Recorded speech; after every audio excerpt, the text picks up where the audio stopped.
The silence is the loudest, isn't it? After you lose your partner, your other half, the house suddenly feels enormous. Every corner holds a memory, every quiet moment echoes with their absence. It's a profound loneliness, a feeling that no one else can truly understand. And in that quiet, it's so easy to just retreat, to close the door on the world because it feels safer inside, away from the pitying looks and the well-meaning but empty platitudes. I know that feeling all too well. It feels like you're adrift on a vast, empty ocean with no land in sight. The temptation to just let the currents pull you under, to isolate yourself completely, is overwhelming. It's a defense mechanism. If I don't let anyone in, I can't get hurt again. If I stay home, I don't have to face a world that keeps spinning without my person in it. But here's the hard truth I had to learn. That isolation, that self-imposed exile, is a trap. It promises safety, but it delivers stagnation. It keeps the grief fresh, like a wound that's never allowed to heal. Grief is not a linear process. It's messy. It's waves that knock you off your feet when you least expect it. One day you might feel a glimmer of hope, the next you're back in the depths of despair. And that is absolutely okay. There is no timeline for healing, and anyone who tells you otherwise simply doesn't get it. The goal isn't to get over it. You never get over losing someone you love so deeply. The goal is to learn how to carry that love forward, to integrate that loss into who you are now, and to build a new life around it. That new life can sound terrifying. How do you even start? It begins with one small intentional step. It might not feel natural at first. In fact, it might feel like a betrayal. A betrayal to be enjoying a sunny day, to laugh at a joke, to find a moment of peace. But it's not. Your partner would not want your life to end with theirs. They would want you to find joy again, to live fully, to honor their memory by embracing the life you still have. So let's talk about some practical first steps. You don't have to climb a mountain tomorrow. Let's start with just opening a window, literally. Let some fresh air in. The first step is often about re-engaging your senses with the world outside your four walls. Maybe it's putting on your favorite music, even if it makes you cry. Tears are not a sign of weakness. They are a sign of a love that was real and powerful. The next small step could be reconnecting with one person. Not a party, not a big gathering, just one person. A trusted friend, a family member who just listens without trying to fix you. Call them. Don't wait for them to call you. People often stay away because they don't want to intrude or say the wrong thing. Let them know what you need. Maybe you just want someone to sit in silence with you while you watch a movie. Maybe you need help with groceries. Or maybe you just need to talk about your spouse, to say their name out loud and share a memory, good or bad. Saying their name is so important. In the beginning, the world seems to conspire to avoid mentioning them, afraid of upsetting you. But not hearing their name can feel like they're being erased. So you be the one to bring them up. Tell a story. He would have loved this, or she always used to say that. It keeps their spirit alive and helps others understand that you want to remember, not forget. Now, let's talk about routine. When your life revolved around another person, their absence shatters your daily structure. Waking up, meals, bedtime, it's all different and disorienting. Building a new, simple routine for yourself can be an anchor in the storm. It doesn't have to be rigid. It could be as simple as, every morning I will make a cup of tea and sit by the window for 10 minutes, or every evening at 7 p.m. I will go for a short walk around the block. These small, predictable actions give your day a shape when it feels shapeless. They are acts of self-care, telling yourself that you are worth looking after. As you get a little stronger, you might consider finding a new interest or reviving an old one. This isn't about replacing your partner. It's about finding you again. Who were you before you were a couple? What did you love to do? Maybe it was painting, gardening, hiking, or playing an instrument. When we're in a long-term partnership, our individual hobbies can sometimes fall by the wayside. Rediscovering them can be a way to reconnect with a part of yourself that has been dormant. And if old hobbies are too painful because they're tied to memories, try something completely new. A cooking class, a book club, a pottery workshop. The point is to engage your mind and your hands in something that requires your focus. It provides a temporary and much-needed respite from the cycle of grief. Finding a community of people who understand is also a game changer. Look for a grief support group, either in your local area or online. Being in a room, even a virtual one, with others who are on the same journey is incredibly validating. You don't have to explain yourself. They just get it. They understand the grief brain, the exhaustion, the anger, the guilt, and the moments of absurd humor that can pop up. Sharing your story and hearing others' stories creates a powerful bond and reminds you that you are not alone on this turbulent sea. And please be gentle with yourself. There will be days when all you can do is breathe, and that's enough. There will be days when you cancel plans, when you can't get out of bed, when a song on the radio sends you into a spiral. On those days, practice radical self-compassion. Talk to yourself the way you would talk to a dear friend going through the same thing. You wouldn't tell them to snap out of it. You'd tell them it's okay, that this is part of the process, and that you're there for them. Be there for yourself. Remember, rebuilding your life doesn't mean you're leaving your loved one behind. It's about building a bridge from the beautiful life you had to a new, different, but still meaningful life ahead. You are carrying their love with you on every step of that bridge. It's a part of you forever. The pain of the loss will soften over time. It may never go away completely, but it will change. It will become a part of your story, a testament to a great love. And from that, a new strength will grow. A strength you never knew you had. If you are struggling and feel overwhelmed, please know that help is available. You can reach out to a therapist, a grief counselor, or a crisis hotline. Talking to a professional can provide you with tools and support tailored to your specific needs. You don't have to walk this path alone. Thank you for spending this time with me. If this resonated with you, please consider subscribing for more content on navigating life's challenges. Remember to be kind to yourself today. You're doing the best you can, and that is more than enough.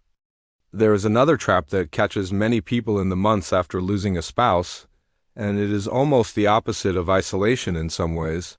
While isolation pulls you inward, this trap pulls you into frantic, urgent action. It is the trap of making major life decisions too quickly, and it is driven, almost entirely, by the very human need to do something with pain. Grief is uncomfortable. It is not just emotionally uncomfortable, it is physically uncomfortable. There is a restlessness to it, an agitation, a sense that something needs to change because the current situation is simply unbearable.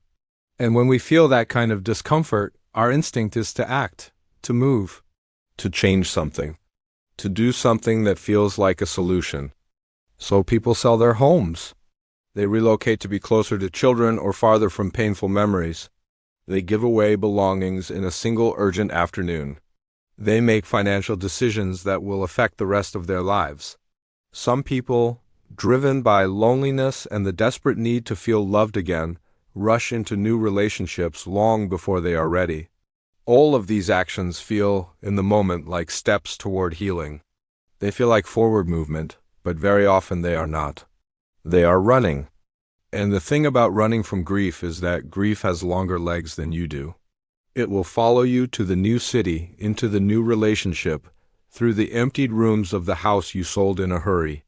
It will be waiting for you on the other side of every decision you made to avoid it. Because grief does not respond to geography or to distraction or to the speed at which you move. It responds to time and to presence, to your willingness to sit with it, to feel it, and to let it do its slow and painful and necessary work. There is a principle that many grief counselors and psychologists return to again and again, and it is worth carrying with you into this season of your life. Never make permanent decisions based on temporary emotions. Your emotions right now are not a reliable guide to what your life should look like in 5 years.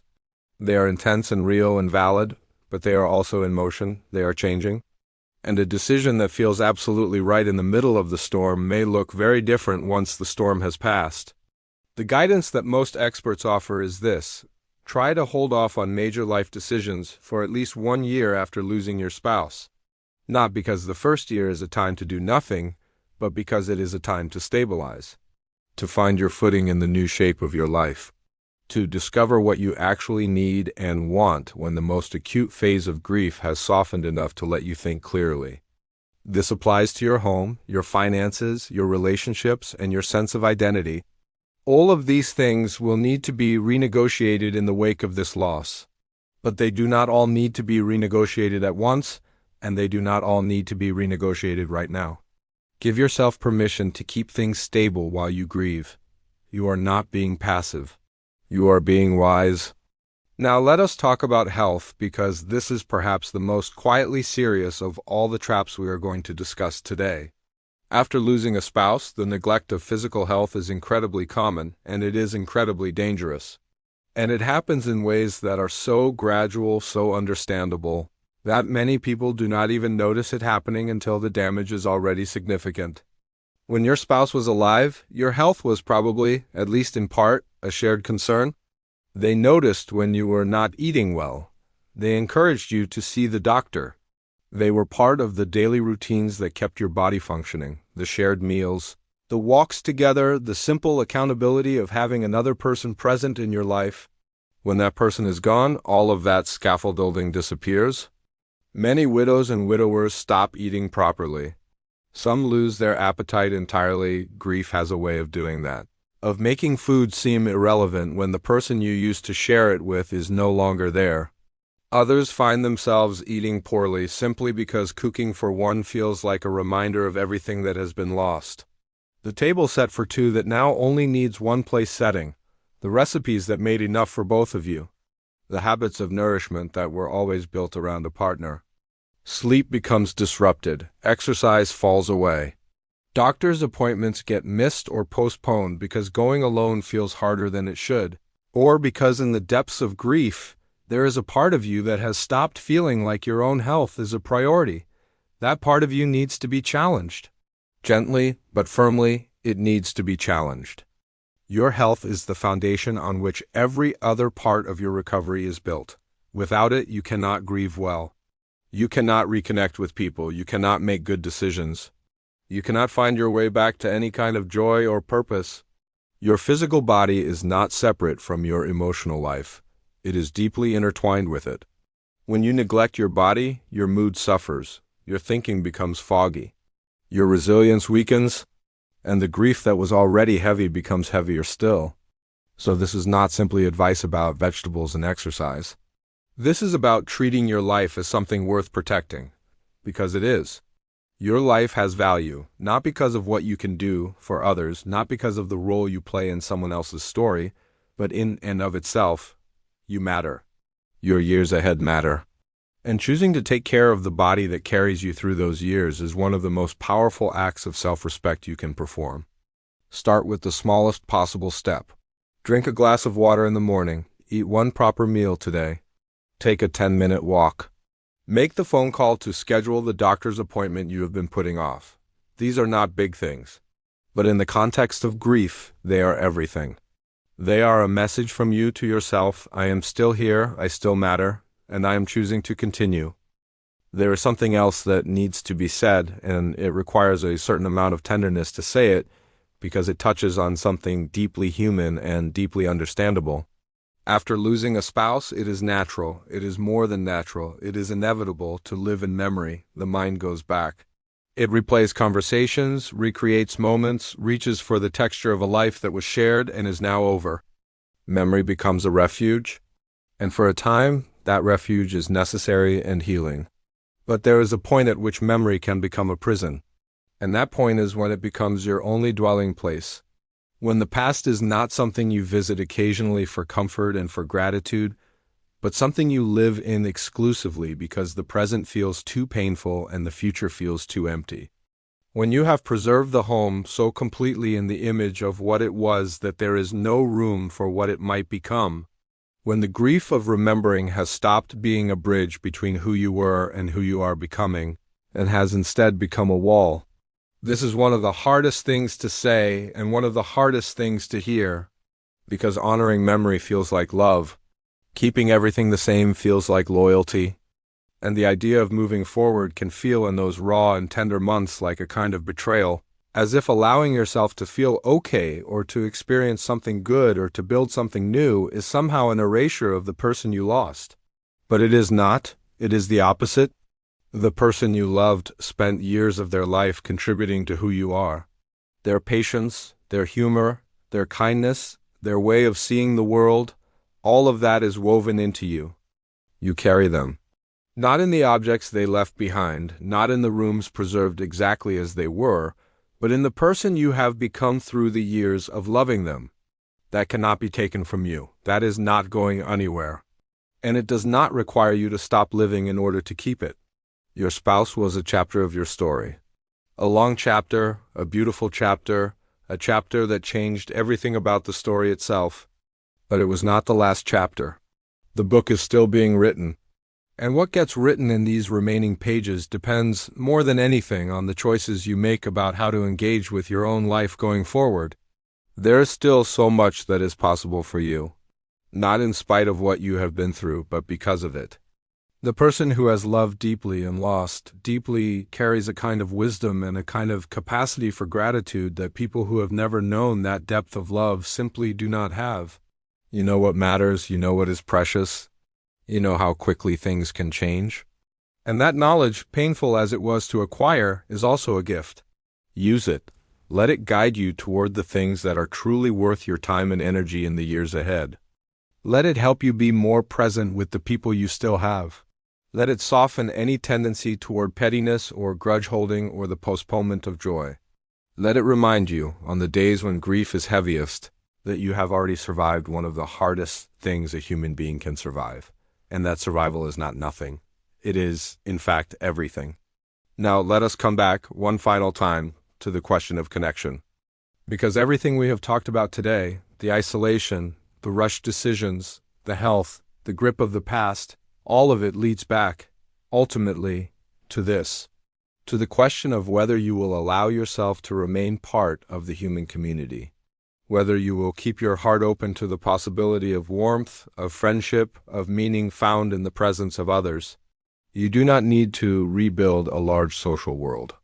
You do not need to fill your calendar or surround yourself with people or perform a version of recovery that looks good from the outside. What you need is simply to keep the door open, to not let grief convince you that you are done with people or that people are done with you, to resist the narrative that says the best of your life is behind you and all that remains is a long, quiet diminishment. That narrative is wrong. It is grief's version of the story, not life's version. And life has a different story to tell you if you are willing to listen for it. There are people in your life right now who love you and who are waiting, sometimes patiently, sometimes awkwardly, sometimes imperfectly, to be let back in. There are people you have not yet met who will surprise you with their kindness. There are mornings ahead of you that will feel not like the mornings of before, but like something new, quieter perhaps, simpler, shaped differently than you expected, but real and good in their own way. There is laughter still available to you. Not the laughter that forgets what it has lost, but the laughter that has lived through loss and discovered that joy is still possible on the other side of it. That is a deeper laughter than the one before. It carries more weight and more gratitude and more awareness of how fragile and precious ordinary moments truly are. The love you shared with your spouse does not die when they do. It transforms. It becomes part of how you move through the world. It shows up in the kindness you extend to others, in the patience you bring to difficult moments, in the way you notice beauty when you see it and do not take it for granted. Every day that you choose to live well, to eat well, to rest well, to connect with others, to stay present, to keep walking forward, is a day that honors the love you were given. Living well after loss is not a betrayal. It is the greatest tribute you can offer. It says, I was loved by someone magnificent, and that love made me someone worth being. And I'm going to be that person, fully and with everything I have for whatever time I have left. You are not too old to begin again. You are not too broken to heal. You are not too far into the silence to find your way back to the light. Every sunrise is an invitation. Every small step forward is a victory. Every moment of genuine connection, however brief, however simple, is proof that life still has something to offer you. Say no to despair. Say yes to healing. Protect your health. Keep the door open. Let the people who love you in. And trust, even when it is difficult to trust, that the chapter you are in right now, as dark and as disorienting as it sometimes feels, is not the end of your story. It is, if you allow it to be, the beginning of one of the most meaningful chapters you have ever lived.